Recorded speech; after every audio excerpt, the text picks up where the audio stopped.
Alam mo kasi, yung demonyo, saka yung si Satanas, nakakapag-anyo yun ng iba-ibang anyo.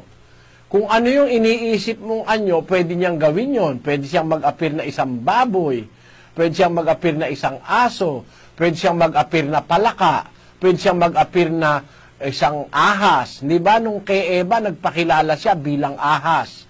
May darating na panahon, yung mga demonyo naman lalabas parang mga palaka. Nakasulat yan sa Apokalipsis.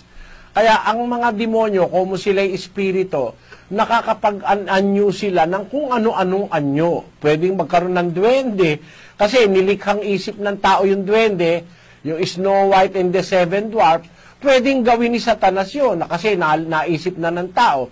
Pwede siyang mag-anyong tikbalang, pwede siyang mag-anyong mangkukulam o manananggal, pwede rin siyang mag-anyong maganda.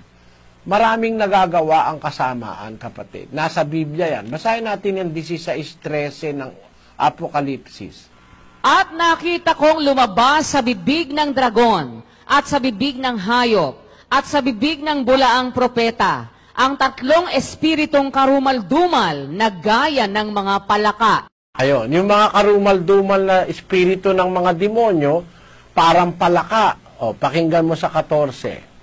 Sapagkat sila'y mga espiritu ng mga demonyo na nagsisigawa ng mga tanda na pinaparoonan nila ang mga hari sa buong sanglibutan. Alam mo ang target niyang mga espiritu ng demonyo, kung minsan nagaan yung palaka, pumupunta yan sa mga hari sa sanlibutan, yung mga pinuno.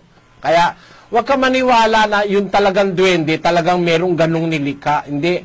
Mga, illusion yun na ginagawa ng demonyo. Mga ilusyon ng mata ng tao. Kasi ang mata nadadaya talaga ng demonyo yan eh. Makakakita ka ng something which is non-existent, pero nakikita mo. They are non-existent, they are not real being, pero nakikita mo. Ganon. Ang pinupuntahan niyan, yung mga seat of powers. Pumupunta yan doon sa mga hari sa sanlibutan para pagawain ng masama.